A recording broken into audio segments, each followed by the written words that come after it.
Hey guys, अस्सलाम वालेकुम। I am your host Ryan Sarwar and you are watching show रफ्तार। दोस्तों आज का एपिसोड बहुत ज़्यादा स्पेशल और इंटरेस्टिंग होगा क्योंकि आज हम आपको लेके जाएंगे। मेरे इस इशारे से आप शायद समझ चुके होंगे, तो आए चलते हैं और इस एपिसोड को एंजॉय करते हैं।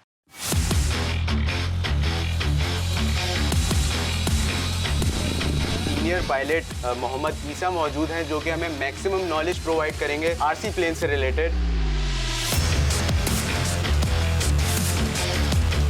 टर्बाइन हैं जिसके अंदर बड़ी पावरफुल जेट इंजन लगे हुए हैं, तो वो अपर एंड है, वो आप कहीं भी जा सकते हैं। लेकिन स्टार्टिंग हमारी बेसिकली ट्रेनर से होती है।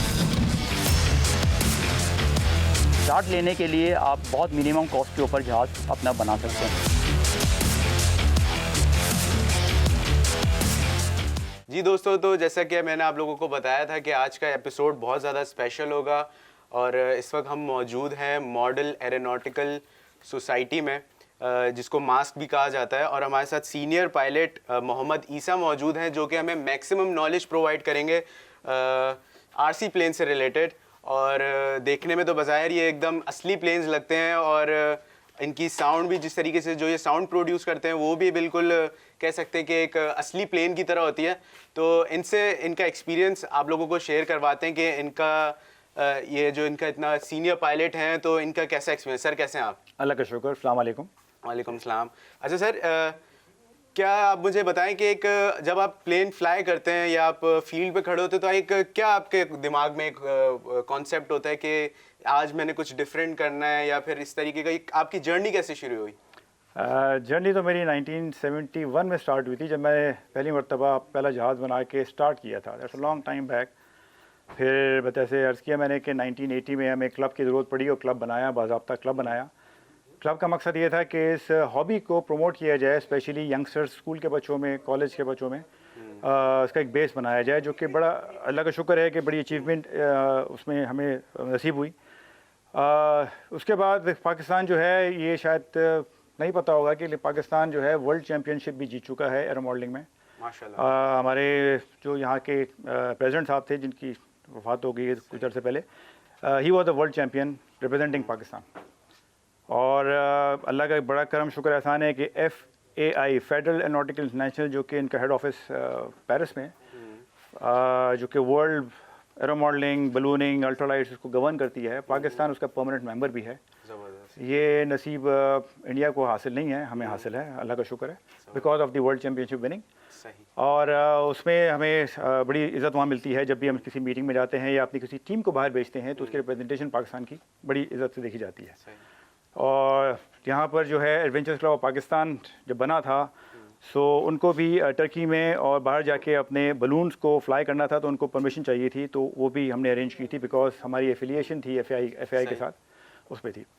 उसके बाद कोशिश ये है कि जो स्कूल के और जो स्पेशली जो बच्चे हमारे हैं उनको इस हॉबी में लाया जाए। अच्छा, मैं आपकी सर बात इंटरप्ट कर रहा हूँ। ये इतना हेल्दी स्पोर्ट्स है और इसको पूरी दुनिया में बहुत ज़्यादा आप कह सकते हैं कि हर लेवल पे प्रमोट किया जाता है, तो आप क्या समझते हैं कि इससे क्या फ़ायदे हो सकते हैं हमारे जो यंगस्टर्स हैं जो प्लेन फ्लाई करना चाहते हैं, क्योंकि इतना इसके बारे में लोगों को इतनी नॉलेज नहीं है अब तक।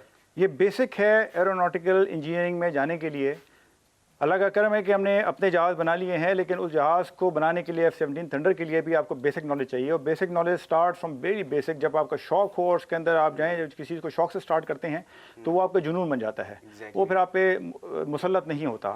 और लड़के हमारे पास से गए हैं जिन्होंने इस वक्त बड़ी बड़ी सी पोजीशंस पे हैं, और वो बाद में जब एरोनॉटिक में गए हैं तो दे प्रूव देमसेल्फ। सिर्फ एम ये है। अच्छा सर, अब हम आते हैं प्लेन्स की तरफ। तो आप मुझे बताएं कितने सीसी से प्लेन शुरू होते हैं और बिगनर्स के लिए कौन से प्लेन्स हैं, और फिर जब आप प्रोफेशनल लेवल पे जिस तरीके से आप फ्लाई करते हैं तो उनके लिए वो कौन से जहाज़ जो हैं वो प्रेफर किए जाते हैं? जब कोई नया शख्स आता है स्टार्ट करने के लिए तो उनको हम अपने ट्रेनर्स जहाज़ देते हैं, जो कि बेसिकली बहुत स्लो फ्लाइंग और इजी टू हैंडल होते हैं। उस पर ख़र्चा भी बेर मिनिमम होता है, क्योंकि पता नहीं कि उसका शौक आगे जाएगा कि नहीं आएगा, तो इस नो पॉइंट उसके पैसे वेस्ट किए जाएं। तो क्लब की कोशिश ये होती है कि उसको कम से कम ख़र्चे में उसको सिखाया जाए। फिर उसके बाद जितनी वो एडवांसमेंट करता रहता है तो देयर इज़ नो एंड और लिमिट टू इट। फिर आप जो हैं, जो आपने देखा अभी कि बड़े जहाज़ हैं जिसके अंदर 150, 200, 250 सीसी इंजन लगे हुए हैं, टर्बाइन हैं जिसके अंदर बड़ी पावरफुल जेट इंजन लगे हुए हैं, सो वो अपर एंड है, वो आप कहीं भी जा सकते हैं, लेकिन स्टार्टिंग हमारी बेसिकली ट्रेनर से होती है। ट्रेनर से होती है। अच्छा सर, ट्रेनर प्लेन के लिए जो होता है उसमें जैसे आपके हाथ में रिमोट है तो उसमें भी इतने सारे बटन्स होते हैं या फिर वो बहुत ही बेसिक उसका एक स्टाइल होता है? बेसिक 4 चैनल जिसे कहते हैं, चैनल एक कंट्रोल को कंट्रोल करता है। तो बेसिक 4 चैनल होते हैं जिसके अंदर एक एलिवेटर होता है जो ऊपर नीचे करता है जहाज़ को, एक रडर होता है जो उसका साइड याव कंट्रोल करता है, एक एलेरॉन होता है जो जहाज़ के रोल को कंट्रोल करता है, और एक थ्रॉटल होता है जो जहाज़ की उसे एक्सीलेटर कह लें या पावर कह लें उसे कंट्रोल करता है। तो बेसिक 4 चाहिए हमारे को उड़ाने के लिए। ठीक है।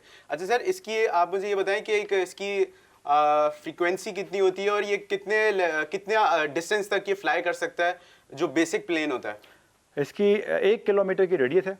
1 किलोमीटर रेडियस के अंदर जहाज़ सेफली आपके कंट्रोल में रहता है। लेकिन हमारा एक रूल है कि जहाज़ जो है 1 किलोमीटर बहुत दूर चला जाता है। वो बेसिकली जब तक आपकी साइट में है, आपको नज़र आ रहा है तो आपके कंट्रोल में है, क्योंकि 1 किलोमीटर जो है वो काफ़ी दूर है इस जहाज़ के लिए। जो छोटे साइज़ के हैं वो फिर आधे किलोमीटर के बाद भी नज़र नहीं आते।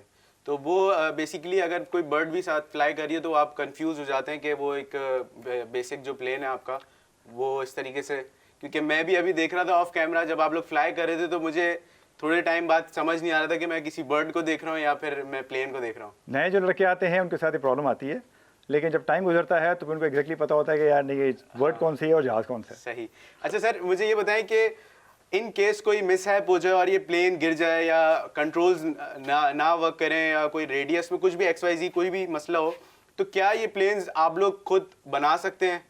ये जहाज़ जो है ज़्यादातर 90% जहाज़ जो हैं वो यहाँ खुद ही बनाते हैं। सही। हमारे पास यहाँ पर कुछ हैं जो कि डिज़ाइन भी खुद करते हैं, मैन्युफैक्चरिंग भी उनकी खुद ही है कि अपने शौक़ के हिसाब से बनाते हैं। लेकिन जो कि नहीं कर सकते या जिनके पास टाइम नहीं है तो फिर ये मार्केट में बने बनाए किट भी अवेलेबल हैं जो कि असेंबल होते हैं। तो आपके ऊपर डिपेंड करता है कि आपको कौन सी चीज़ लेनी है। सही। मेरा पर्सनली, क्योंकि मैंने 71 में स्टार्ट किया था, पर्सनली मेरे पास अपने घर में अपना वर्कशॉप है।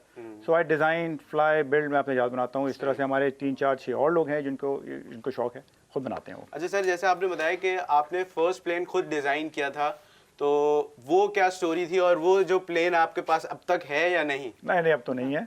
उसकी जो टोटल लाइफ 30 सेकंड थी। लेकिन ये है कि इतना मुझे याद है कि जहाज़ मैंने बना लिया था। सही। 71 में अब्बा को शायद नज़र आया कि मुझ में कोई है कि मैं बना सकता हूँ, तो वो बाहर से लाए तो लकड़ी लेके आए थे। इसकी स्पेशल लकड़ी लगती है बालसा वुड के नाम से, जो कि बहुत लाइट होती है। ठीक। तो मुझे 3 4 6 शीटें ला के दे दी थी और एक किताब ला के दे दी थी कि ये देखो। तो आई बिल्ड अ प्लेन, बना जहाज़ बना, उड़ाया। और अब मैं सोचता हूँ कि उसमें गलती क्या थी, और मैं गलती पकड़ लेता उस वक्त तो शायद आज तक वो जिंदा होता, लेकिन वो उसके 30 सेकंड में वो टूट गया था। सही। लेकिन उसके बाद मेरा तो लेकिन उसके बाद आपके एक सिलसिला शुरू हो गया और आपने फिर और प्लेन्स बनाए। अच्छा सर, बाकी मुझे ये बताया कि मैकेनिकली इसको किस तरीके से हैंडल किया जाता है? बाहर से मोटर्स इंपोर्ट होते हैं या पाकिस्तान में भी इजीली बिल्ड हो जाते हैं? इसके यहाँ आउटलेट हमारे पास पाकिस्तान में भी मौजूद हैं, लाहौर में और पिंडी में हमारे पास आउटलेट हैं जो कि मेल ऑर्डर सर्विस पे भी काम करते हैं। उनसे सब कांटेक्ट किया है, फ़ोन पे भी मिल जाता है। आपको जो चीज़ चाहिए आपको यहाँ अवेलेबल है पाकिस्तान के अंदर। सही। इलेक्ट्रिक मोटर्स में भी जो है इस्तेमाल हो सकता है। इंजन वाले इंजन भी मिल जाते हैं। रेडियो सेट भी यहाँ पर मिल जाते हैं।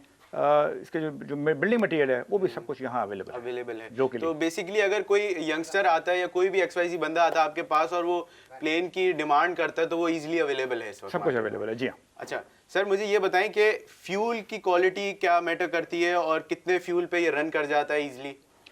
जो छोटे इंजन हैं उनके अंदर मेथनॉल इस्तेमाल होता है जो कि स्पेशल फ्यूल होता है, और जो बड़े वाले इंजन है उसमें पेट्रोल, ऑर्डिनरी पेट्रोल इस्तेमाल होता है, उस पर फ्लाई करते हैं। तो डिपेंड करता है कि कौन सा इंजन आप इस्तेमाल कर रहे हैं, उसके डिफरेंट फ्यूल की कैटेगरीज होती हैं। सही। और सर अगर इनकी अगर कोई मेंटेनेंस अगर रखी जाए कि फॉर एग्जांपल अगर ये फ्लाई कर रहा है दिन में अगर या वीक में कोई 3 4 घंटे फ्लाई कर रहा है, तो इसकी कोई मेंटेनेंस है कि इसका आपने इंजन चेक करना है या कोई टायर्स हैं या कुछ XYZ इसकी बॉडी में कोई वर्क है? संडे को हमारी नॉर्मली यहाँ गेट टुगेदर होता है, सैटरडे एंड संडे। सुबह आके सबसे पहला काम हर एक का होता है कि वो अपना जहाज़ बाहर निकाल के असेंबल के बाद उसका पूरा एक थॉरो चेक करता है कि उसके तमाम कंट्रोल सर्विसेज काम कर रहे हैं, उसका सारा इलेक्ट्रिकल इक्विपमेंट काम कर रहा है। उसको देखे बगैर उसको अलाउ नहीं किया जाता कि वो जाके फ्लाई कर ले। इसी तरह से जब वो शाम को पैकअप करता है, वो जाता है घर, तो एक पूरा सफाई के साथ साथ पूरा चेकअप करता है कि किसी वायर या किसी में निक तो नहीं आ गया। उसको रिप्लेस करना बहुत ज़रूरी है, because maintenance is the first की। ठीक।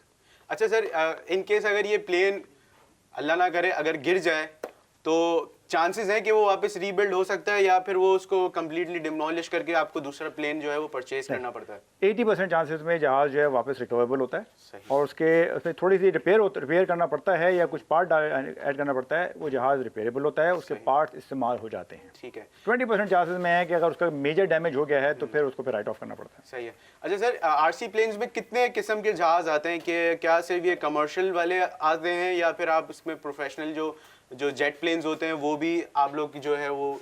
आरसी ये हमारी हॉबी है, इसमें कमर्शियल और प्रोफेशनल नहीं है, इसमें सिर्फ हॉबी है। सही। हॉबी के हिसाब से जो डिफरेंट कैटेगरीज उसमें आती हैं, कि अगर रेडियो कंट्रोल का सिर्फ लिया जाए कि इसमें, तो उसमें रेडियो कंट्रोल ग्लाइडिंग भी होती है, सही। जिसमें आप बगैर इंजन के जहाज़ को ऊपर लेके जाते हैं एक लाइन धागे के ऊपर, और फिर उसके बाद आप थर्मल से इस्तेमाल करके उसको फ्लाई करते हैं। सही। हैवी जहाज होते हैं, इसके इंजन लगे हुए हैं जो कि एरोबेटिक कैटेगरी में आते हैं। ठीक है। सो उसकी हमारे साल में या 2 साल में पाकिस्तान के अंदर उसके कंपटीशन होते हैं, लाहौर, पिंडी, कराची, कोयटा, फैसलाबाद के आपस में, ऑल ओवर द पाकिस्तान। और वो पाकिस्तान होता है, वो कंपटीशन भी होता है। उसके डिफरेंट कैटेगरीज होती हैं जो कि इंटरनेशनल स्टैंडर्ड्स के लॉ के हिसाब से, जो उसमें रूल रेगुलेशन के सामने रखते हुए जो एरोबेटिक्स करने होते हैं वो करते हैं। उसके लिए 4 से 6 जजेस बैठे होते सही। हैं, वो उसकी नंबरिंग करते हैं, और फिर उसके कैटेगरी के ऊपर आपको उसके नाम मिल जाते हैं। अच्छा सर, इसमें आप कितनी दफ़ा विन कर चुके हैं? मैं 2006 तक जो था पाकिस्तान चैंपियन था, फ्रॉम 1980 ऑल। एंड उसके बाद फिर एक बार मैं कंपटीशन में एंटर कर रहा था, मुझे इससे याद है, तो मुझे पीछे से किसी आवाज़ आई किसी छोटे की, उसने कहा यार ईसा साहब फिर आ गए हैं, हमारा चांस नहीं है। And that day I decided कि आज के बाद मैं कंपटीशन में एंटर नहीं करूँगा, अच्छा। I just fly for demonstrations. सही। उसके बाद बाकी लोग जीत रहे हैं, ठीक है, अच्छी बात है। अच्छी बात। अच्छा सर, जैसे आप सीनियर पायलट्स हैं, यंगस्टर्स आते हैं, तो उनको आप बेसिक गाइडलाइन किस तरीके से शुरू करते हैं, कि मतलब उनको किस तरीके से आप मोटिवेट करते हैं और साथ साथ उनको ट्रेन करते हैं? डिपेंड करता है बच्चा किस एज पे आया है। एक एज है जो कि 10 साल 12 साल के होता है, तो उनको हम इनकरेज करते हैं कि उनके पेरेंट्स साथ ज़रूर आएंगे, because they have to understand कि ये क्या चीज़ है क्या नहीं है। अगर वो बड़ी एज में आता है तो फिर उसको हम रिक्वेस्ट करते हैं कि 4 से 8 हफ्ते, यानी कि 2 महीने 3 महीने हमारी फील्ड पे आए। एट फील्ड विल किसी से भी आके मुलाकात करे, मिले, जहाज़ को अंदर देखे, उसके गैजेटरी क्या है, before he goes and purchase something, तो उसको एक दिमाग सेटअप हो जाता है कि यार उसको चाहिए क्या, और उसको हम गाइडलाइन दे देते हैं कि यार ये लेना है, ये नहीं लेना है, इसमें नुकसान है। 3 महीने के बाद वो इतना हो जाता है कि नाउ ही कैन डिसाइड। फिर then we put him on a training programme. Training programme जो है वो किसी के हवाले करते हैं, किसी जो अच्छे फ्लायर के, और वो उसको सिखा रहा होता है। 2 ट्रांसमीटर आपस में हम लिंक कर देते हैं, ताकि एक मास्टर होता है, एक स्लेव होता है, कि कोई प्रॉब्लम होता है तो वो टेक ओवर कर लेता है। And once he is qualified, then someone else उसका चेक लेता है। अगर वो चेक में क्वालिफाई कर गया तो उसको अकेले अलाउ करते हैं फ्लाई करने के लिए, अदरवाइज सारा सीक्वेंस दोबारा स्टार्ट करते हैं, वापस से शुरू होता है।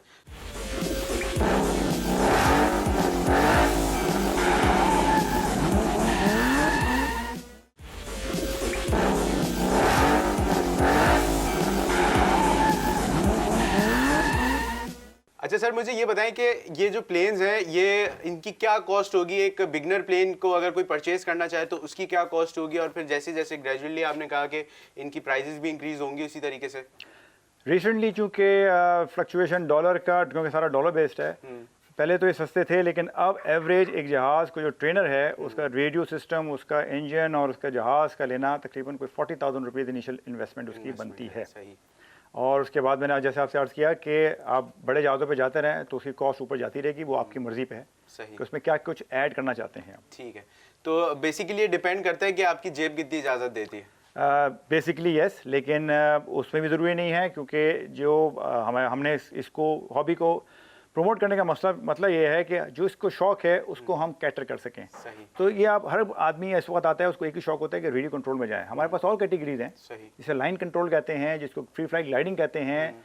उसमें अगर आते हैं तो आपका खर्चा जो है वो 2,000 से लेके और 8,000 के अंदर अंदर हो जाता है। तो और अगर ये भी नहीं हो तो हमारे फील्ड में यहाँ पर जो हमारे पुराने फ्लायर्स हैं उनके पास अपने घर में पुराने जहाज़ उनके पड़े होते हैं, जो रखे होते हैं, जो होते हैं।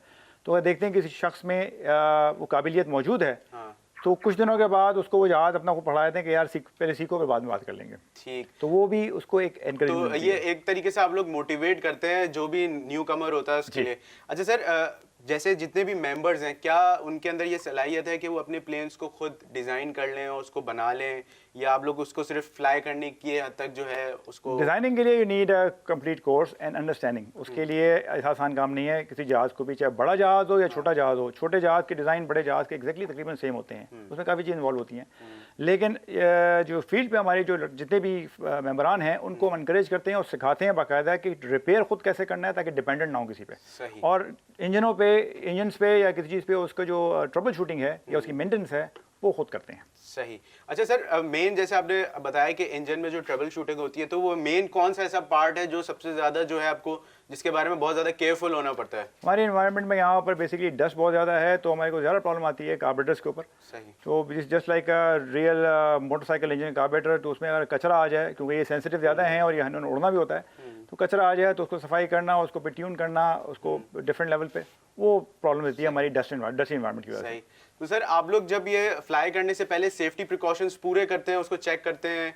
हमारा लेट डाउन रूल है क्लब के, वो बाकायदा जिस वक्त कोई बंदा नया आता है तो उसको बाकायदा हैंड ओवर किए जाते हैं कागज पूरे papers, he has to go through all those safety rules, और उसको फिर ऑब्जर्व किया जाता है यहाँ पर ड्यूरिंग ट्रेनिंग भी, और जिस वक्त उसको ट्रेनिंग के बाद सोलो देते हैं तो उसको ऑब्जर्व किया जाता है कि क्या वो सेफ्टी प्रिकॉशंस ले रहा है कि नहीं ले रहा है। अनलेस एंड अनटिल अगर वो नहीं ले रहा तो उसका सारा प्रोसेस दोबारा स्टार्ट होता है दोबारा सिखाने के लिए। सही। अभी रिसेंटली इसमें पाकिस्तान सिविल एविएशन अथॉरिटी ने एक ANO एयर नेविगेशन ऑर्डर भी निकाला है जो गवर्न करती है एरो मॉडलिंग और प्रोफेशनल और नॉन प्रोफेशनल और हॉबी के लिए। बड़ा अच्छा काम किया उन्होंने कि कम से कम एक गाइडलाइन और एक लॉ के अंडर भी आ जाते हैं। सो उसको भी गाइडलाइन को सामने रखते हुए safety and precaution is the first की। अच्छा सर, मुझे ये बताएं कि आप क्या समझते हैं कि ये स्पोर्ट्स पाकिस्तान में इस वक्त किस लेवल का पहुंच चुका है और अब इसमें कितनी गुंजाइश बाकी है? गुंजाइश तो हर चीज़ में होती है, जहाँ तक जाएं ऊपर जा सकता है। अल्लाह का शुक्र है कि we are competing on the level of the world championships. हमारे पास फ्लायर जो कराची के हैं, जो लाहौर में हैं, पिंडी में हैं, they are very good flyers. अभी लास्ट ईयर हमारे एक टीम गई थी लाहौर से जिन्होंने वर्ल्ड चैम्पियनशिप में दोबारा से कम्पीट किया था फॉर जेट टर्बाइंस, चाइना में हुआ था, और हो सकता है कि अगले साल दोबारा जो कंपटीशन है उसकी दोबारा तैयारी भी हो रही है। So we keep on pursuing के कहाँ जा सकते हैं और कहाँ एंट्री कर सकते हैं। तो we are on the world championship record. ज़बरदस्त। अच्छा सर, मुझे ये बताएं कि जैसे आपने बताया कि चैंपियनशिप्स के लिए भी हमारा पाकिस्तान जो है वो क्वालिफाई कर जाता है और कॉम्पीट करता है दुनिया के बाकी मुल्कों की तरह, तो आप क्या समझते हैं कि इन फ्यूचर जो हमारी जो यंगर यूथ है तो वो इस लेवल को और ऊपर ले जाएगी? No doubt, no doubt. मैं अभी जो अभी मैं देख रहा हूँ जो यूथ अभी आके जो फ्लाई करती है, they are very good because they are basically totally computer oriented. क्योंकि जिस टाइम में उन्होंने पाँव रखा है, हमारे टाइम में कंप्यूटर्स नहीं थे, इनको कंप्यूटर ओरिएंटेड है, तो ज़्यादातर उनके कंप्यूटर ट्रेनिंग पे बेस के ऊपर, तो उनकी फ्लाइंग और हमारी फ्लाइंग में ज़मीन आसमान का फ़र्क है कि वो बहुत तेज़ी के साथ उसको ग्रैस्प करके आगे चले जाते हैं, जो कि बहुत अच्छी बात है। अच्छा सर, जैसे कि मैंने भी देखा कि आप बहुत ज़बरदस्त स्टंट्स कर रहे थे, रेहान साहब भी बड़े ज़बरदस्त स्टंट्स कर रहे थे, तो वो स्टंट्स जो है वो प्रैक्टिस से है या फिर इसकी भी प्रॉपर लर्निंग होती है कि आपने स्टंट्स कैसे करने हैं, और किस किस टाइप के स्टंट्स जो हैं वो रिकॉर्ड होते हैं जब आप क्वालिफाई करते हैं किसी इवेंट के लिए? जैसे मैं अर्ज़ किया कि इसकी एक पूरी एक किताब छपती है हर साल के एंड के ऊपर, और वो जो वर्ल्ड एरो मॉडलिंग बॉडी है वो उन स्टंट्स को डिफाइन करती है कि कौन कौन से एरोबैटिक कौन कौन से मैनूवर्स करने हैं। यहाँ पर सिर्फ प्रैक्टिस की बात है कि हम प्रैक्टिस करते रहते हैं, और डेली फ्लाइंग के अंदर हमारी कोशिश होती है कि उसको महारत के साथ जितना अच्छा बना सकें उसको वैसे करते हैं, क्योंकि हर स्टंट का एक मियाद होता है जिसको जज ने भी फिर जज करना होता है। सो उसके बेसिस पे करते हैं, उसके बेसिस पे होता है। तो उसकी एक सर्टेन उसकी एक डिज़ाइनिंग होगी कि जिस डिज़ाइन पे आपने उसको लेके जाना है, उस डिज़ाइनिंग, टाइमिंग, उसका किस डिस्टेंस के अंदर उसको करना है, कितने स्पीड पे करना है, किस स्पीड पे रिकवर करना है, वो सब उसमें डिफाइन होता है। सही। अच्छा सर, टायर्स का भी एक बहुत अच्छा रोल होता है एक प्लेन के लिए, क्योंकि अगर आपके पास अच्छे टायर्स नहीं है या आपके पास कह सकते हैं कि टायर्स जो है उनका कितना मैटर है प्लेन्स में? डिपेंड करता है जहाज़ की साइज़ क्या है, उसका वेट क्या है। छोटे जहाज़ हैं तो उसके इतना मैटर नहीं करता, लेकिन जो बड़े जहाज़ हैं उसके अंदर जो हमारे टायर आप नोटिस करें तो छोटे जहाज़ को कंपेयर करें उसमें प्लास्टिक के हब होते हैं, लेकिन जो बड़े जहाज़ हैं उसमें स्टेनलेस स्टील और एल्युमिनियम के हब्स लगाए हुए हैं ताकि वो बैरिंग के साथ ताकि वो उतना स्पिन ले सकें। और जैसे प्रोपेलर लगे हुए सर, इनके क्या एक बहुत एक कहते हैं कि इसमें अगर कोई बर्ड हिट करे या कुछ भी हो तो ये जो है वो अपनी जो है वो बर्ड हिट को सर्वाइव नहीं कर सकता प्रोपेलर, उसको प्रोपेलर टूटता ही है, क्योंकि इतनी हाई आरपीएम के ऊपर जो प्रोपेलर घूमता है, सो उसमें इतनी स्ट्रेंथ नहीं है कि वो बर्ड हिट को संभाल सके। लेकिन प्रोपेलर भी डिफरेंट टाइप के हैं, उसमें लकड़ी के भी आते हैं, फाइबर ग्लास के भी आते हैं, नायलॉन के भी आते हैं। वो भी डिपेंड करता है आपको कौन सी परफॉर्मेंस चाहिए जहाज़ से और किस परफॉर्मेंस का जहाज़ है, तो आप उसके हिसाब से अपनी जेब को जितनी अलाउ करती है वो पर डालते हैं उसमें। सही। अच्छा सर, फ्यूल क्वालिटी का भी एक बहुत रोल होता है, क्योंकि हमारे पाकिस्तान में कुछ है कि क्वालिटी ऑफ फ्यूल जो है वो इतनी बेहतर नहीं है, अब हो गई है। तो फ्यूल का जो है वो प्लेन में कितना रोल है? नहीं यार, हम खाम में अपने मुल्क को बुरा कहते हैं, बिलीव मी। जब बाहर घूम कर के आते हैं तो पता लगता है कि यार ये एक जन्नत है। सही। ऐसी कोई बात नहीं है कि हमारी क्वालिटी ख़राब है, हमारा क्वालिटी सब ठीक ठाक है। डिपेंड करता है आप उसे कैसे इस्तेमाल करते हैं। अगर आप उसको सही इस्तेमाल करें और उसमें वो शॉर्टकट्स ना लगाएं तो आपका फ्यूल बिल्कुल ठीक ठाक है। सही। तो बेसिकली ये नॉर्मल सुपर पेट्रोल पे रन कर जाते हैं? जी, सुपर पेट्रोल पे रन करता है, उसमें ऑयल मिक्स करना होता है एंड इट फ्लाइज जैसे लाइक 2 स्ट्रोक इंजन होते हैं। तो इसमें कितनी क्वांटिटी का फ्यूल डलता है? 1 लीटर? लीटर के हिसाब से उसमें है लीटर 1.5 लीटर, लेकिन हमारा एवरेज जो होता है फ्लाइट टाइम उसको 12 मिनट से लेकर 15 मिनट के दरमियान का फ्यूल डालते हैं उसके अंदर। क्योंकि फिर अगर ज़्यादा फ्यूल डालेंगे तो वेट बढ़ जाता है, जहाज़ की वेट कैटेगरी बढ़ जाती है, क्योंकि उसको एरोबेटिक करने में फिर ज़रा दिक्कत होती है। सही। तो सर मैक्सिमम एक जहाज़ को, आरसी प्लेन को कितने आप कह सकते हैं कितने टाइम तक फ्लाई कर सकते हैं? हवा में रखने के लिए उसको एक एवरेज में होता है ना 12 से 15 मिनट। 12 मिनट में क्योंकि आप बार बार तो देख रहे हैं और उसको कॉन्स्टेंटली उसको मॉनिटर कर रहे हैं, तो 12 मिनट में इंसान की बस हो जाती है कि यार अब लैंड कर लेते हैं, क्योंकि उसको बार बार से ट्रैक करना होता है और एक हायर स्पीड पे होता है। उसके बाद वो आराम से बैठते हैं, रेस्ट करते हैं, दोबारा फ्यूल करते हैं और चले जाते हैं। लेकिन अगर आप चाहें तो उसको आप टाइम बढ़ा के 20-25 मिनट ले जाएंगे, लेकिन then you will not enjoy it. Okay, thank you sir आपके टाइम का, आपने हमें मैक्सिमम नॉलेज प्रोवाइड करी आरसी प्लेन से रिलेटेड। और जो भी इंफॉर्मेशन लेना चाहता है या इस शौक के बारे में जानना चाहते हैं तो वो ज़रूर सर से रब्ता करे, मास्क आए और बहुत सारी चीज़ें खुद फ्लाई करते हुए भी देखे और इसको एंजॉय भी करे। थैंक यू वेरी मच, बहुत मेहरबानी। Thank you so much.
जी दोस्तों, वेलकम बैक। तो अब हमारे साथ मौजूद है रेहान मलिक, जो कि जो क्लब है मास्क, उसके जनरल सेक्रेटरी हैं और सारी चीज़ें लुक आफ्टर करते हैं और बहुत अच्छे फ्लायर हैं, बहुत अच्छे ट्रेनर हैं।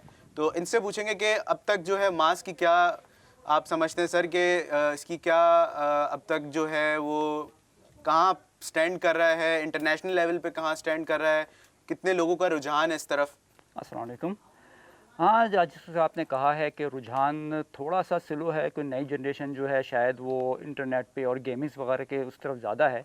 एक वक्त था जब मैंने ये फ्लाइंग यहाँ पे स्टार्ट करी थी तो उस वक्त बहुत ज़्यादा रुझान था लोगों का और बहुत सारे नए फ्लायर्स आते थे। अभी थोड़े फ्लायर्स आने कम हो गए हैं, लेकिन वी आर वेरी होपफुल कि आहिस्ता आहिस्ता नए बच्चे इसके अंदर आएंगे और इस हॉबी को अपनाएंगे। It's a very healthy hobby. जैसे कि आपने खुद देखा है कि इसमें कंस्ट्रक्शन से लेकर और फिर फ्लाइंग करने तक और फिर डिफरेंट सारे अपने जहाज़ की लुक आफ्टर टेक केयर करना, उसको रिपेयर करना, ये सब शामिल होता है। तो हम चाहते हैं कि ज़्यादा से ज़्यादा बच्चे इसमें आएँ, नए फ्लायर्स आएँ, ताकि इस हॉबी को प्रमोट करें। और हम अपनी तरफ से कोशिश करते हैं, मुख्तलिफ स्कूल्स के अंदर जाके बच्चों को प्रमोट करते हैं, मुख्तलिफ ऑर्गेनाइजेशंस के अंदर उनको कहते हैं कि आप लोग आएँ इसमें फ़्लाइंग करें। हमारी कुछ टीमें हैं जो कि इस तरह से स्कूल के अंदर प्रोग्राम्स भी कर रही हैं कि वो वहाँ पे बच्चों को एविएशन से रिलेटेड जो इन्फॉर्मेशन प्रोवाइड कर रही हैं। ऑब्वियसली एविएशन के अंदर सबसे पहला स्टेप यही है कि आप रेडियो कंट्रोल खुद जहाज़ को बिल्ड करना, फिर बिल्ड करके उसको उड़ाना। तो एक पहला स्टेप है ये। तो इस पर हम प्रमोट करते हैं बच्चों को इसमें आएँ और ताकि इस हॉबी को वो अपना सकें। सही। कहते हैं कि शौक जो है वो छोटे लेवल से ही शुरू होता है कि पहले वो आरसी प्लेन्स उड़ाएंगे तो फिर उनका इंटरेस्ट डेवलप होगा तो फिर वो एरोनॉटिकल की तरफ जाएंगे, एविएशन की तरफ जाएंगे और प्लेन्स जो है फ्लाई करेंगे। तो इस वक्त आपकी टीम में कितने मेंबर्स हैं और किस तरीके से आप लोग इस पूरे ग्रुप को हैंडल कर रहे हैं और इवेंट्स कराते हैं और बहुत सारी चीज़ें ऐसी हैं जो आप लोग हैंडल करते हैं, किस तरीके से मैनेज करते हैं? सर मैनेज इस तरह करते हैं, ग्रुप्स में हमारे इस वक्त तकरीबन 40 एक्टिव मेंबर्स हैं कराची के अंदर सिर्फ। सही। तो उनको यही है कि रेगुलर फ्लायर्स हैं वो आते हैं यहाँ पे फ्लाइंग करते हैं, फिर हम जब देखते हैं कि दूसरे शहरों से रब्ता करते हैं वहाँ पे फ़्लाइट्स के क्या मोड है, उनको क्या अगर उनको इंटरेस्ट होता है तो फिर आपस में कोऑर्डिनेट करके हम कंपटीशंस अरेंज करते हैं। ज़्यादातर कंपटीशंस कराची, लाहौर, इस्लामाबाद में होते हैं। तो जिस तरह जो फिजिबल होता है, एक दफ़ा हम इस्लामाबाद चले आते हैं, एक दफ़ा इस्लामाबाद वाले कराची आ जाते हैं, एक दफ़ा हम दोनों मिलकर लाहौर चले जाते हैं। तो इस तरह से करते रहते हैं। तो इस तरह से अपने कॉम्पिटिशन हम अरेंज करते हैं। अभी कुछ टाइम हो गया हमें अपने नेशनल लेवल के ऊपर कंपटीशन को अरेंज किए हुए। इन हाउस हम अपने क्लब के अंदर कंपटीशन करते रहते हैं मुख्तलिफ़ कैटेगरीज़ के अंदर। उसमें हम फन फ्लाई इवेंट्स भी कराते हैं, अपने एरोबैटिक इवेंट्स भी करवाते हैं, जेट और टरबाइन के इवेंट्स भी करवाते हैं। तो जाहिर सी बात है एक हेल्दी हॉबी है, और इवेंट्स करवाने से आपकी फ़्लाइंग स्किल्स जो हैं वो और डेवलप होती हैं, इम्प्रूव होती हैं, डेवलप होती हैं। आपको फ़्लाइंग करने का और नए से नए मनूवर करने का शौक़ उभरता है। आप उनको मनूवर सीखते हैं करना, उसके अंदर प्रैक्टिस करते हैं। इवन जब हमारा कोई कंपटीशन अनाउंस होता है तो हम कम से कम भी 6 से 8 महीने पहले अनाउंस कर देते हैं, ताकि इसकी तैयारी करने में टाइम चाहिए।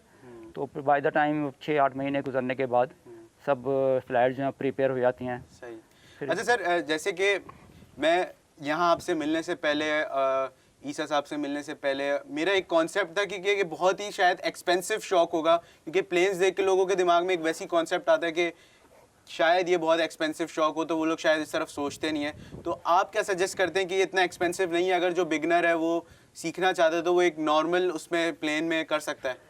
मैं समझता हूँ कि हर किस्म का शख्स जो है वो इस हॉबी को अपना सकता है, कि ज़रूरी नहीं है कि आप बहुत एक्सपेंसिव प्लेन्स ही बनाएं। सही। आप अगर ख़ुद आपको बहुत ज़्यादा शौक़ है तो आप अपने प्लेन्स को डिज़ाइन कर सकते हैं, जो कि बहुत चीपली मुख्तलिफ मटीरियल अवेलेबल है। कार्डबोर्ड पे बना सकते हैं आप, बालसा वुड मिल जाती है उस पर बना सकते हैं। दूसरे मटेरियल्स मार्केट में अवेलेबल होते हैं, जैसे आपने ये जहाज़ जगह थर्मोपोल पे रखा हुआ है, आप थर्मोपोल की शीट लेके उसको काट के उसके ऊपर जहाज़ बना सकते हैं। और मोटर्स आपको सस्ती मिल सकती हैं, आजकल चाइना बहुत इन है, चाइना से आप सस्ती मोटर्स ले सकते हैं। तो एक मिनिमम कॉस्ट के अंदर भी एक जहाज़ तैयार हो सकता है, डिपेंड करता है कि आपको शौक़ कितना है। अगर आपको शौक़ है तो आप ज़रूरी नहीं है कि आप बड़े जहाज़ों पे जाएं। ठीक है, बड़े जहाज़ महंगे पड़ते हैं, लेकिन एक स्टार्ट लेने के लिए आप बहुत मिनिमम कॉस्ट के ऊपर जहाज़ अपना बना सकते हैं। अच्छा सर, जैसे कि आपका ग्रुप है मास्क, जहाँ पे आप लोग सारी चीज़ें मैनेज करते हैं, तो इसकी कोई एडमिशन फ़ीस या इस टाइप का कोई क्राइटेरिया है? जी हाँ, एडमिशन फ़ी एक्चुअली क्योंकि क्लब के एक्सपेंसेस हैं, वो रन करने के लिए हमको एडमिशन फ़ीस और मंथली फ़ीस वगैरह लेनी होती है।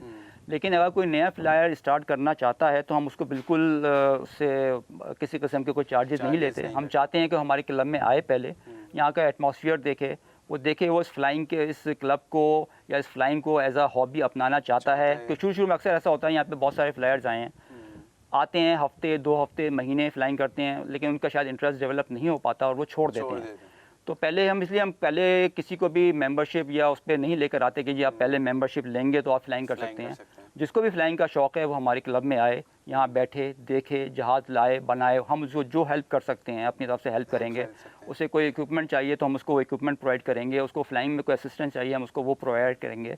जब उसका शौक़ डेवलप हो जाता है और वो उसको परमानेंटली एक हॉबी को अपनाना चाहता है, फिर वो एक हमारी मिनिमम सी फ़ीस होती है क्लब की, वो ज्वाइनिंग फ़ीस देके वो क्लब को ज्वाइन कर सकता है। लेकिन उसके अंदर कोई ऐसा हार्ड एंड फास्ट रूल नहीं है कि नहीं जी आपको पहले मेंबर बनना पड़ेगा, ऐसा। तो देखें, जैसे कि रेहान साहब ने कितनी ज़बरदस्त बात की कि अगर आप इस चीज़ का शौक़ रखते हैं और आप इस चीज़ को परस्यू करना चाहते हैं इन फ्यूचर और इसके बारे में आप जानना चाहते हैं, तो आपके लिए कोई हार्ड एंड फास्ट कोई रूल नहीं है कि आपने फ़ीस पे करनी है और इस क्लब को ज्वाइन करना है। आप आएँ, रेहान साहब इधर होते हैं और इनके मेंबर्स इधर होते हैं जो आपको मोस्ट वेलकमली इनवाइट करेंगे और आप इससे रिलेटेड मैक्सिमम नॉलेज हासिल कर सकते हैं। बिल्कुल ऐसा ही है। अच्छा सर, मुझे ये बताएं कि जो मेंबर आपके पास नया आता है तो क्या उसकी पहले प्रैक्टिस होती है या प्रैक्टिकल्स होते हैं या फिर उसकी कोई स्टडी भी है? नहीं, स्टडी ऐसा सच कुछ भी नहीं है। वही बात है कि जिसको शौक़ होता है, जैसे मैं अगर आपको अपनी बताऊं, मुझे शौक़ था रेडियो कंट्रोल फ्लाइंग का, जब से मैंने कोई रेडियो कंट्रोल प्लेन देखा भी नहीं था। सही। लेकिन मुझे एक कॉन्सेप्ट था मेरे जहन में कि यार कुछ रेडियो कंट्रोल फ्लाइंग, मुझे किसी ने बताया कि जी रेडियो कंट्रोल फ्लाइंग होती है। बस मुझे उस चीज़ का शौक़ लग गया। हो गया। मैं ढूंढता रहा, तकरीबन 10 साल तो मैं जहाज़ ही ढूंढता रहा कि रेडियो कंट्रोल जहाज़ मिलते कहाँ से हैं। कहाँ से हैं? फिर वो पता चला शॉप का, फिर शॉप गए, फिर वहाँ से मॉडल्स लिए, मॉडल बनाए, उड़ाया। तो इस तरह से अगर शौक़ होता है तो उसके अंदर कोई वो नहीं होती। जो भी नए फ्लायर्स आते हैं उनको हम हर किस्म के असिस्टेंट प्रोवाइड करते हैं और जो भी हमसे हो सकता है वो करते हैं, कि हम चाहते हैं कि हमारे क्लब के मेंबर्स बढ़ें और ये हॉबी शौक जो है ज़्यादा हॉबी ज़्यादा जी हाँ, प्रमोट हो, बिल्कुल। स्पोर्ट्स प्रमोट हो। जी हाँ। अच्छा सर, आपकी क्या स्टोरी है? आप इस फील्ड में किस तरीके से आए और इसको किस तरीके से मैनेज किया आपने? जैसे मैंने आपको बताया कि वो एक बचपन से शौक़ होता है। मतलब मुझे याद है जब मैं बचपन में छोटा होता था तो मेरा जो फेवरेट टॉय है वो जहाज़ होता था, चाहे वो किसी भी किस्म का प्लास्टिक का जहाज़ हो या कुछ भी हो। मुझे कोई पीस ऑफ पेपर मिलता था तो मैंने उसका मॉडल बना के उसको फ्लाई करना होता था। सही है। अगर मुझे आवाज़ आती थी कि ऊपर से कोई जहाज़ जा रहा है तो मैं फ़ौरन बाहर निकल के उस जहाज़ को देखने जाता था। ज़बरदस्त। तो एक शौक़ की बात होती है। सही। फिर मैंने बचपन से ये है कि जहाज़ एक वो कॉन्सेप्ट जहन में था कि हाँ जी रेडियो कंट्रोल जहाज़ मैंने लेना है। और ढूंढने से जैसे कहते हैं खुदा भी मिल जाता है। Exactly। तो मुझे अल्लाह ताला ने यह है कि हर स्टेप के ऊपर मेरी मदद की, मुझे जहाज़ भी मिल गया, फिर मुझे बनाना भी सीखा, सब कुछ खुद ही सीखा, खुद ही बनाना सीखा, खुद ही उड़ाने के लिए ये था कि यहाँ पे जब शुरू में क्लब मैंने पहला जहाज़ बनाया था तकरीबन 1988 में, ठीक है। जो मेरा पहला मॉडल प्लेन था। यहाँ पे लेकर आया, उड़ाना मुझे आता नहीं था। यहाँ पे डॉक्टर ईसा जैसे और पुराने सीनियर मेंबर्स हैं, इन्होंने मुझे बहुत हेल्प आउट किया उसके अंदर, मुझे उड़वाया मेरा जहाज़। फिर इस तरह आहिस्ता आहिस्ता बढ़ते गए, जिस चीज़ पे मुझे जिस स्टेप पे मुझे इनकी असिस्टेंट की ज़रूरत पड़ी इन्होंने मुझे वो मदद मुझे प्रोवाइड करी, जहाँ भी मुझे इनकी मदद चाहिए। तो इस तरह से बस ये मेरी हॉबी चलती चली गई, आज इस लेवल पे हैं कि बड़े जहाज़ उड़ा रहे हैं। जैसे कि जिस तरीके से रेहान साहब बता रहे हैं तो मुझे बहुत इंटरेस्टिंग फील हो रहा है और मेरे अंदर भी एक इंटरेस्ट डेवलप हो रहा है प्लेन से रिलेटेड। अच्छा सर, एक चीज़ और कि जैसे कि आपने बताया कि आपका फर्स्ट मॉडल डिज़ाइन हुआ, तो उसमें और आज के जो आप प्लेन्स डिज़ाइन करते हैं तो उनमें कितना फ़र्क होता है? या उस टाइम पे आपने जैसे कि ईसा साहब बताते थे कि अगर उनका वो एक फॉल्ट पकड़ लेते तो उनका वो 30 सेकेंड्स में क्रैश नहीं होता? बिल्कुल बिल्कुल जी हाँ, बस यही है कि मेरे जो उस वक्त जहाज़ थे वो काफ़ी छोटे जहाज़ होते थे और पहला जो जहाज़ था मेरा, ज़ाहिर सी बात है वो बहुत ही, आई थिंक उसमें तो शायद 2 सीसी का इंजन लगा हुआ था। आज मैं 120 सीसी का जहाज़ फ्लाइंग कर रहा हूँ। Exactly। तो उस वक्त के डिज़ाइन में उस वक्त जहाज़ भी छोटे ही अमूमन हुआ करते थे कि उस वक्त तक ये पेट्रोल इंजन्स जो है नहीं आए थे। तो लिमिटेड उसके अंदर हमारे पास पावर एक प्लांट होता था, छोटे इंजन्स होते थे, उसके हिसाब से छोटे जहाज़ डिज़ाइन होते थे। पावर टू वेट रेशो भी पावर टू, ज़ाहिर सी बात है जो आपके पास इंजन छोटा है तो आपने जहाज़ भी उसके हिसाब से छोटा ही बनाना है। तो वो बना लिए, फिर आहिस्ता आहिस्ता वक्त गुजरता चला गया, ट्रेंड चेंज होता चला गया। फिर वो मेथनॉल इंजन्स होते थे वो अब क्या कहते हैं चेंज हो गए पेट्रोल इंजन्स के ऊपर। पेट्रोल इंजन्स के ऊपर जैसे कि आपने देखा कोई लिमिट ही नहीं है। आपको 10 सीसी से लेकर और जी 500 सीसी तक के प्लेन्स भी बढ़ा सकते हैं। यहाँ पे क्वार्टर स्केल प्लेन्स हैं, हाफ स्केल प्लेन्स हैं, जो कि असली जहाज़ का हाफ स्केल होते हैं। तो टाइम के साथ साथ जो है जैसे जैसे वक्त गुजरता जा रहा है चेंजेस आती जा रही हैं, ज़्यादा एडवांस होते चला रहा है। रेडियो सिस्टम पहले बहुत बेसिक रेडियो सिस्टम्स होते थे, उसके अंदर बहुत एडवांसमेंट हो गई है, बहुत आपके मल्टी फंक्शन रेडियोज़ आ गए हैं। तो वक्त के साथ साथ चेंजेस तो आ ही रहे हैं। अच्छा सर, इस क्लब का अब क्या बेसिक मोटिव क्या है कि अब आगे क्या आप लोगों के प्लान्स हैं? क्या आप लोगों ने सोचा हुआ है कि आगे आपने किस तरीके से स्टेप इन करना है और कंपटीशन में अपना लेवल अप रखना है, इंटरनेशनल कॉम्पिटिशन्स में आप लोगों ने अपने आप को ग्रूम करना है और ज़्यादा? तो ऐसी कोई आप लोगों के आइडियाज़ हैं? जी हाँ, बिल्कुल यकीनन है। जैसे अभी डॉक्टर ईसा ने भी आपको बताया कि पिछले साल एक इंटरनेशनल इवेंट हुआ था चाइना में, वहाँ से लाहौर की टीम ने पार्टिसिपेट किया था। तो आफ्टर वेरी लॉन्ग टाइम हमारे पाकिस्तान की किसी टीम ने जो है इंटरनेशनली पार्टिसिपेट किया है। और आइंदा भी जैसे कि हम यहाँ पे जो लोकल कॉम्पिटिशन्स कराने का मकसद यही होता है कि आपको इंटरनेशनली ग्रूम किया जाए। Exactly। जो आप कॉम्पिटिशन्स होते हैं वो आपके अंदर एक इम्प्रूवमेंट लेकर आते हैं, आपकी फ्लाइंग स्किल्स को बढ़ाते हैं। तो जो हम लोकल कॉम्पिटिशन्स कराते हैं उसका मकसद यही होता है कि लोकल कॉम्पिटिशन्स में आप इंटरेस्ट लेंगे, आपकी फ्लाइंग अच्छी होगी, फिर आप नेशनल लेवल पे जाएंगे, नेशनल लेवल पे आप विन करेंगे, फिर आप इंटरनेशनल लेवल पे जाएंगे। तो इंशाल्लाह हमारा यही इरादा है कि हम इस ट्रेंड को चलाएं, कंपटीशन ज़्यादा से ज़्यादा कराएं, ताकि हमारे जो फ्लायर्स हैं वो आगे आने वाले इंटरनेशनल लेवल्स के लिए भी अपने आप को प्रिपेयर कर सकें। अच्छा सर, जैसे कि आरसी प्लेन्स होते हैं वैसे आरसी हेलीकॉप्टर्स भी अब पूरी दुनिया में हैं, तो क्या आप लोग का रुझान उस तरफ भी है? जी हाँ, आरसी फ्लायर्स भी हमारे पास मौजूद हैं, जो कि कम है। आरसी हेलीकॉप्टर के फ्लायर्स पाकिस्तान में और कराची में ख़ास तौर पे काफ़ी कम है, क्योंकि आरसी हेलीकॉप्टर जो है थोड़ा सा इससे एयरप्लेन से थोड़ा एक्सपेंसिव ज़्यादा है। और दूसरी बात उसके अंदर ज़्यादा स्किल्स रिक्वायर्ड हैं, बहुत ज़्यादा स्किल्स रिक्वायर्ड हैं। तो अमूमन होता यही है कि फ्लाइंग सीखते हैं लोग, पहले जहाज़ पे फ्लाइंग सीखते हैं, जब उसके फ्लाइंग पे एक्सपर्ट हो जाते हैं फिर वो हेलीकॉप्टर पे जाते हैं, सही, लेकिन उसकी रेशो ज़रा कम होती है। ठीक है। तो as compare to planes helicopters की रेशो कम होती है। अच्छा सर, अब जैसे आपने बताया कि 80s में 70s में प्लेन्स का रुझान था, उस वक्त प्लेन्स नए नए थे तो लोगों को उस वक्त प्लेन से लगाव था। अब के दौर के बच्चों को जो है वो ड्रोन्स आ गए हैं और इस टाइप की चीज़ें आ गई हैं और रोबोटिक चीज़ें बहुत सारी आ गई, तो उस तरफ उनका रुझान ज़्यादा है। तो आप क्या समझते हैं कि इनकी फील्ड और उनकी फील्ड में फ़र्क है? बहुत ज़मीन आसमान का, वो एक टोटली डिफरेंट वो है, उसके इसको फ्लाइंग करने का और उसको फ्लाई करने का एक बिल्कुल अलग कॉन्सेप्ट है। और इसकी जो फ्लाइंग के अंदर आप जितनी आपकी समझें कि एक आपको थ्रिल है, वो थ्रिल उसके अंदर नहीं है। सही, वो है, करते हैं लोग लेकिन बहुत कम लेवल के ऊपर, या कर भी रहे हैं ज़्यादा लेवल के ऊपर, तो वो एक डिफरेंट फील्ड हो जाती है बिल्कुल। इट्स जस्ट लाइक एक गाड़ी चलाने वाला बंदा है, एक नॉर्मल गाड़ियाँ चल रही हैं, एक वो F1 फार्मूला चला रहा है, वो एक अलग फील्ड है। अब ज़रूरी नहीं है कि मुझे F1 फार्मूला चलाने का शौक़ हो। एग्जैक्टली, ये डिपेंड करता है आपके शौक के ऊपर, बिल्कुल, कि आपका शौक कैसा है। तो क्या आप समझते हैं सर इन नए गैजेट्स की वजह से क्या इन प्लेन्स को, इन आरसी प्लेन्स को निगलेक्ट कर दिया जाएगा एक टाइम में? नहीं, बिल्कुल भी नहीं। मैंने जैसे बताया, ये अपने इंटरेस्ट की बात है, शौक डेवलप होने की बात है। जिसके अंदर शौक डेवलप होता है तो वो कभी भी इसको छोड़ के उस पर नहीं जाएगा।